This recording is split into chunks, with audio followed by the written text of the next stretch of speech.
Swastiastu, Namo Buddhaya, salam kebajikan. Bagi kita semua, untuk mengantisipasi langkah-langkah kita semua, pemerintah Republik Indonesia, terkait dengan eskalasi menyebarnya wabah COVID-19 atau virus corona, Kementerian Desa, Pembangunan Daerah Tertinggal, dan Transmigrasi mengambil langkah-langkah proaktif dan kebijakan, antara lain sebagai berikut. Yang pertama, bahwa dana desa yang ditransfer oleh pemerintah pusat ke desa, yang harus dipedomani adalah bahwa untuk menjaga dan tetap terjaganya ekonomi masyarakat di pedesaan, maka dana desa wajib digunakan untuk padat karya tunai dengan skema swakelola. Padat karya tunai dimaksudkan untuk masyarakat-masyarakat yang di desa, pertama yang miskin, yang menganggur, setengah menganggur, dan kelompok marginal lainnya tetap mempunyai akses untuk mendapatkan upah dalam pekerjaan padat karya tunai di desa, supaya bisa menjaga kesinambungan ekonomi yang ada di desa. Ini kebijakan pertama. Dan Menteri Desa, Pembangunan Daerah Tertinggal, dan Transmigrasi atas perintah Bapak Presiden sudah mengeluarkan edaran bahwa dana desa bagi desa yang sudah cair dimanfaatkan penggunaannya untuk pelaksanaan program padat karya tunai di desa dengan skema upah pekerja dibayar secara harian. Ini untuk menjaga agar masyarakat tetap punya pendapatan di tengah ekonomi yang makin sulit. Mekanisme dalam padat karya tunai itu dijaga berdasarkan pada protokol kesehatan, misalnya menjaga jarak 1,5 atau 2 meter dalam bekerja, dan lain sebagainya. Yang kedua, terkait dengan pencegahan dan penanganan meluasnya COVID-19 atau virus corona, Kementerian Desa sebetulnya telah mengeluarkan Permen Desa nomor 11 tahun 2019 tentang pedoman prioritas penggunaan dana desa tahun 2020. Secara eksplisit ditekankan bahwa dana desa bisa dipakai untuk langkah-langkah pencegahan di bidang pelayanan sosial dasar, khususnya bidang kesehatan masyarakat di desa.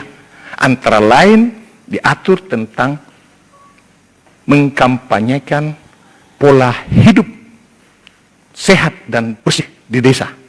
Artinya bahwa Permen Desa telah memberikan peluang kepada desa agar bisa menggunakan dana desa untuk kita menjaga, mencegah berbagai macam aspek, khususnya terkait saat ini dengan meluasnya virus corona atau COVID-19. Yang kedua, bila desa-desa yang sudah terdampak, kita mengantisipasi bahwa protokolnya setiap pemerintah desa harus mempedomani dan mengikuti instruksi pelaksana gugus tugas penanganan COVID-19 di daerah, dalam hal ini kepala daerah. Apa saja yang digunakan disesuaikan dengan tingkat eskalasi yang berada di desa. Artinya bahwa dana desa bisa, kalau pertanyaan demikian, bisa dipakai untuk pencegahan dan sekaligus penanganan COVID-19 di desa.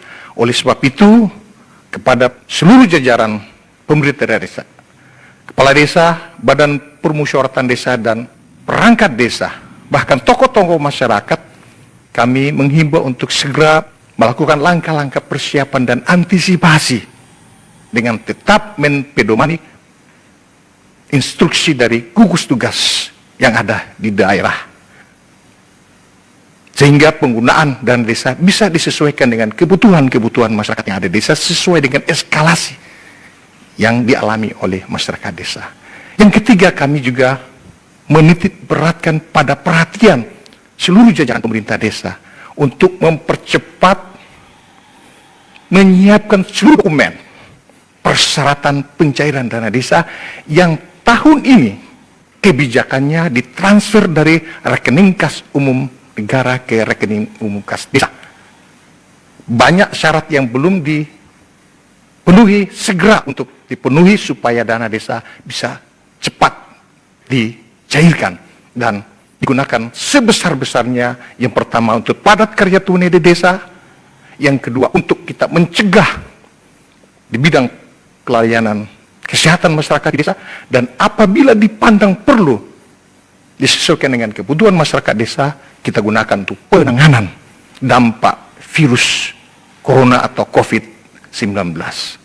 Hal lain yang kami titipkan adalah kerjasama dan koordinasi yang baik di jajaran pemerintah desa dan BPD dengan tetap berkoordinasi dengan pemerintah kabupaten atau kota atau dinas terkait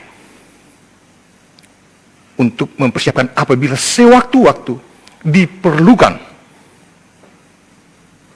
mekanisme perubahan APBDes. Kalau belum ada padat karya tunai di desa, dalam tahap pertama kami mintakan supaya program padat karya tunai di desa yang tadinya di tahap ketiga, tahap kedua dialihkan menjadi tahap pertama. Bagi desa yang belum terbit perdesnya dan tidak ada program padat karya tunai di desa, segera melakukan perubahan APBDes untuk memasukkan program padat karya tunai di desa. Nah, ini yang kami perlu sampaikan kepada seluruh, terutama kepada jajaran pemerintah desa, supaya mempercepat pemenuhan syarat-syarat pencairan dana desa, karena untuk tahun ini tahap pertamanya 40%, tahap kedua 40%, dan tahap ketiga 20%.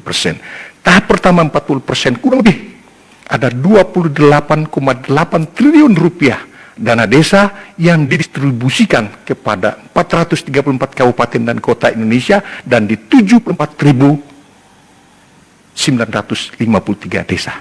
Kalau ini cepat dipenuhi persyaratan, maka desa punya dana desa yang bisa digunakan sesuai dengan kebutuhan masyarakat yang ada di desa, dan apalagi bisa dipakai untuk kita mengantisipasi, mencegah, sekaligus menangani luasnya dampak COVID-19 atau corona di daerah. Demikian. Terima kasih. Izin Bapak, berikut ada beberapa pertanyaan dari rekan-rekan media. Yang pertama, untuk mekanisme penyaluran dana desa itu seperti apa? Apakah akan melalui channel-channel program yang sudah dibuat sebelumnya seperti bantuan pangan non-tunai atau BPNT? Berapa desa yang akan menerapkan ini dan dimulai kapan? Ya. Yang pertama kami jawab bahwa mekanisme penyaluran sebagaimana kami sampaikan tadi, bahwa penyaluran dana desa itu dari RKUN tahap pertama 40% ke RKDes dengan melalui pencatatannya di RKUD kabupaten dan kota, tapi dananya langsung ke desa. Ini bisa cair kalau ada 3 syarat. Yang pertama, ada perbub atau perwali tentang besaran alokasi dan tata cara pembagian dana desa di masing-masing desa di wilayah kabupaten dan kota. Yang kedua, ada perdes tentang APBDes, dan yang ketiga ada surat kuasa dari kepala daerah, bupati dan wali kota untuk mengkuasakan distribusi penyaluran tahap pertama, kedua, dan ketiga dari KPPN ke rekening kas desa. Nah, desa telah mempunyai banyak program. Nah, kami sampaikan tadi, bila program padat karya tunai ini tidak tercantum, maka dilakukan perubahan APBDes supaya dimasukkan program padat karya tunai desa. Yang kedua, apabila pencegahan virus corona ini belum ada, kami mintakan musyawarah bersama, namanya Mustes, untuk dimasukkan program-program pencegahan. Nah, itu berapa desa? Pertanyaan, dana desa ini seluruh desanya mendapatkan dana desa. 74.953 desa di 33 provinsi, 434 kabupaten dan kota. Nah, ini kami mintakan supaya bisa segera diarifi, dibijaksanai, supaya bisa digunakan secara cepat untuk kita mengantisipasi meluasnya atau eskalasi yang makin tinggi dari virus corona ini. Demikian. Baik. Untuk yang selanjutnya, rekomendasi apa yang Bapak bisa sampaikan kepada masyarakat tingkat RT dan RW atau kelurahan apabila kebijakan isolasi ketat diberlakukan? Ya, kami sampaikan bahwa seluruh persiapan dan antisipasi yang dilakukan itu dari sekarang. Kita mencegah jangan sampai virus ini masuk ke desa. Jadi cegah dan tangkal virus corona atau COVID-19. Langkah-langkahnya apa? Kita punya banyak protokol. Di bidang kesehatan ada protokol kesehatan, mulai dari aspek yang paling sederhana, cara hidup bersih, mencuci tangan, mengukur suhu, menjaga jarak sosial, social distancing, dan seterusnya. Nah, kepada RT, RW, dusun, dan seterusnya juga harus mempedomani apa yang dikeluarkan oleh pemerintah melalui gugus tugas penanganan COVID-19 yang ada di daerah. Nah, itu langkah-langkah pencegahan kita, langkah-langkah antisipasi kita, maka persiapan sudah harus dilakukan sejak sekarang.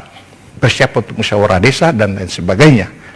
Nah, kalaupun tadi ada pertanyaan, sampai pada isolasi, kami belum sampai di sana. Hanya kita mengantisipasi. Tetap seluruh penggunaan dana desa yang dipakai untuk apa saja, mulai dari dusun sampai di RT RW sampai di desa, mengikuti di samping musyawarah desa juga senantiasa mendapatkan penetapan dan arahan dari pelaksana gugus tugas COVID-19 di daerah, dalam hal ini kepala daerah, Badan Penanggulangan Bencana Daerah, dan instansi atau unit kerja terkait lainnya. Demikian rekomendasi yang bisa kami sampaikan. Baik Bapak, cukup, terima kasih. Baik, terima kasih Bapak Ibu sekalian, terutama jajaran pemerintah desa, BPD seluruh Indonesia. Sekali lagi kami juga menyampaikan kita harus bersiap, dan juga kami tutup pada pernyataan pers ini, seluruh pendamping desa, mulai dari tenaga ahli, pendamping desa di level kecamatan, dan pendamping lokal desa di masing-masing desa harus berperan lebih aktif, membantu, bekerja sama, berkoordinasi dengan masing-masing pemerintah kabupaten, pemerintah kecamatan, dan pemerintah desa untuk ikut menanggulangi, ikut mencegah dan mengantisipasi merebaknya wabah virus corona ini. Kami akan mencatat kinerja dari pendamping itu sebagai bagian dari kinerja kita keseluruhan untuk sama-sama bergotong royong membantu desa menangani virus corona ini. Dan para pendamping desa kami minta untuk tetap untuk memberikan laporannya, terutama kepada Kementerian Desa terkait dengan penanganan virus COVID-19 yang telah ada, yang dilakukan oleh masing-masing pemerintah desa. Demikian, lebih kurang kami mohon maaf. Terima kasih atas perhatiannya. Allahumma afiq illa aqwamit thariq. Assalamualaikum warahmatullahi wabarakatuh. Selamat pagi, salam sejahtera untuk kita semua.